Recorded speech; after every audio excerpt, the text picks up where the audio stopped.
Hoje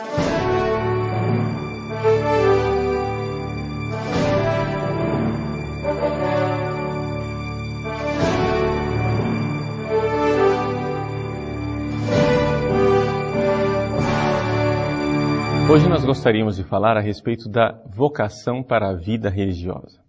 Do que se trata? Veja, na Igreja Católica nós temos dois grupos bem distintos de fiéis. Aqueles que são ordenados e aqueles que não são ordenados. Essa distinção ela foi criada por nosso Senhor Jesus Cristo, quando Ele, tendo os seus discípulos, ou seja, os fiéis em geral, Ele escolheu 12 para que estivessem com Ele, os 12 apóstolos. E com isso, nosso Senhor então criou o clero, ou seja, criou as pessoas ordenadas, aqueles que estão dedicados ao ministério ordenado. Então, está bem claro, dentro da igreja existem os leigos, que não são ordenados, e os clérigos, ou seja, aqueles que estão ordenados. Acontece, porém, que tanto entre os leigos como entre os clérigos, existem algumas pessoas que têm uma outra vocação específica, chamada vocação religiosa. Veja, é interessante notar isso. A vocação religiosa não é um terceiro tipo de vocação, não é? Ou seja, existem as duas vocações básicas, a vocação leiga e a vocação para o ministério ordenado.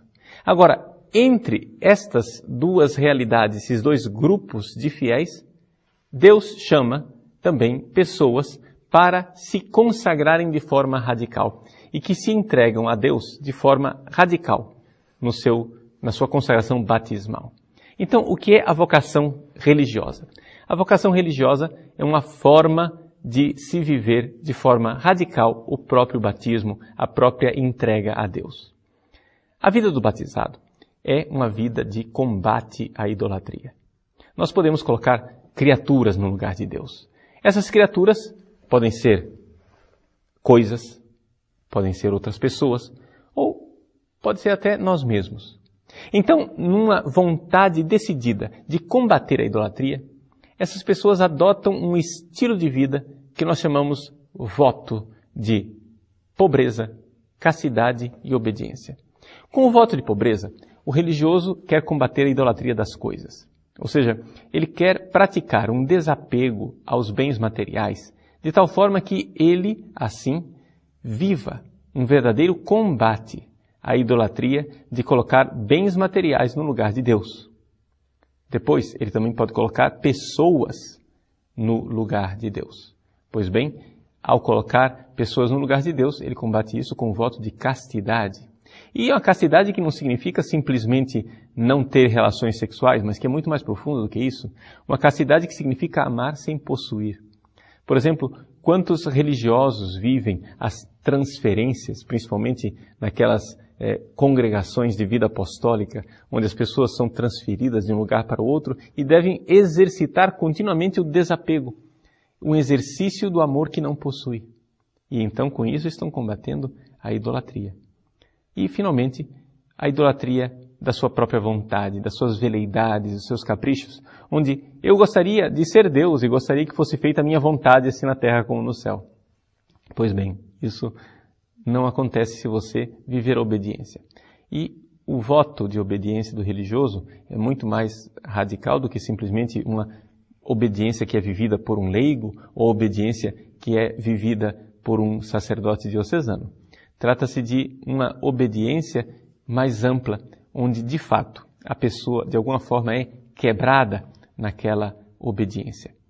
Vejam que o religioso, de alguma forma, ele adota um estilo de vida que, por si mesmo, tem uma finalidade: a sua salvação pessoal. É interessante notarmos isto, que cada vocação tem em vista o bem da igreja toda. Porém, o religioso, ele não se define por aquilo que ele faz, mas por aquilo que ele é. Porque aqui algumas pessoas não sabem distinguir entre a vocação religiosa e a vocação do padre, não é? Ou seja, o padre, a pessoa ordenada, ele tem um ministério, ele tem uma função dentro da igreja. É claro, ele se entrega, ele se consagra, ele dá a sua vida, mas dá a sua vida para um ministério específico. O padre é uma pessoa que é sinal, que é sacramento, que tem função dentro da igreja. Já o religioso, ele não se define necessariamente por aquilo que ele faz. Não quer dizer que ele não faz nada, muito pelo contrário. Os religiosos são todos, até mesmo os contemplativos, são todos muito ativos. Sim, porque se nós formos olhar, por exemplo, a grande tradição monástica do Ocidente, que é vivida pelos beneditinos, o que vivem os beneditinos? Ora et labora, ou seja, existe trabalho, existe atividade. Um monge não é uma pessoa que fica de braços cruzados esperando o tempo passar. Nada disso. Nada mais longe da realidade do que essa falsa ideia, do que esta caricatura. Um religioso, ele age, ele faz, mas ele não se define por aquilo que ele faz. Ele se define por aquilo que ele é, por aquilo que ele tomou como opção de vida. Então, o voto religioso, o voto de pobreza, obediência e castidade, que são aqueles característicos da vida religiosa, na verdade, marcam este estilo de vida de combate à idolatria, que é típico daquilo que é o testemunho dos religiosos. Ao fazer isso, o religioso ele se converte pessoalmente, ele salva a sua alma pessoalmente. Mas também, ao fazer isso, já que ele faz parte da igreja, como membro da igreja, ele também faz um bem imenso à igreja e dá testemunho. O religioso, portanto, ele tem uma vocação profética. Em que consiste a vocação profética do religioso? O profeta do Antigo Testamento é aquele que combate a idolatria. Você se lembre disso. Então, o religioso, ele combate a idolatria com a sua própria vida. É evidente, então, que a vida religiosa é uma grande riqueza dentro da igreja. Nós que não temos vocação religiosa, porque eu sou padre diocesano, não tenho vocação religiosa. Você que é leigo e não tem vocação religiosa, mesmo assim, devemos ficar de joelhos no chão e pedir a Nosso Senhor que mande vocações religiosas para a sua igreja e que nos dê realmente homens e mulheres que queiram viver um estilo de vida de combate à idolatria. Se é verdade que os religiosos têm uma verdadeira vocação importantíssima no combate à idolatria, você há de convir que Satanás não pode deixá-los em paz. Então, é também verdade que, infelizmente, a vida religiosa passa no mundo inteiro por uma grande crise. Uma grande crise, em primeiro lugar, por falta de vocações. Mas nós vemos que, de alguma forma, as congregações religiosas que ainda têm vocações são aquelas que continuam vivendo de forma radical a sua vida e o seu estilo de combate à idolatria. Vejam, isso é muito importante.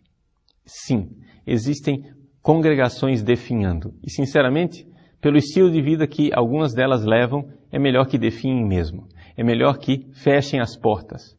Porque algumas congregações deveriam aprender a bem morrer. Ou seja, fazer esse exercício de bem morrer e saber que o seu tempo passou. Por quê? Porque o sopro do Espírito Santo se extinguiu. As congregações não são eternas. As congregações não duram para sempre. Elas são uma inspiração do Espírito Santo, um carisma, sem dúvida alguma, mas é um carisma que às vezes responde a uma necessidade temporária da igreja. Uma vez que se extingue aquela necessidade, a congregação deve aprender também a bem morrer. E Deus irá suscitar outras vocações em outros lugares, em outras congregações, que têm um carisma específico para responder à necessidade específica de combate à idolatria no tempo específico em que a igreja vive. É assim que, de alguma forma, aquelas pessoas que pedem e perguntam, Padre, eu quero ser religioso, como é e onde é que eu devo me consagrar?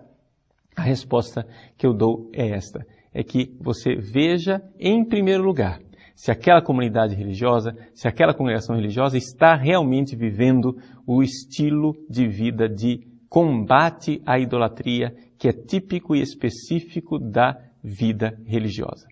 Infelizmente, existem tantos religiosos e religiosas que perderam a sua identidade. A começar pelo hábito, que já não querem mais usar. Depois, também pelo estilo de vida, que não vivem mais tanto uma vida comunitária.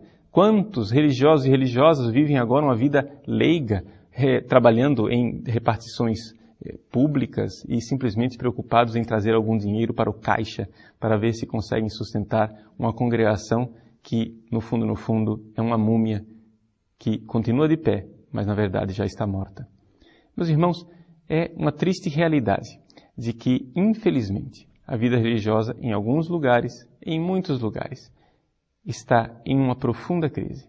Mas essa crise passará porque as vocações vão se extinguindo, os noviciados vão se esvaziando e fechando, e assim Deus fala através dos fatos históricos. Deus abençoa com a fecundidade as congregações que são fiéis a Ele. E Deus amaldiçoa com a esterilidade àqueles que optaram pela idolatria. Isso é a vida religiosa. A vida religiosa é um combate à idolatria, é um dom de Deus para a sua igreja.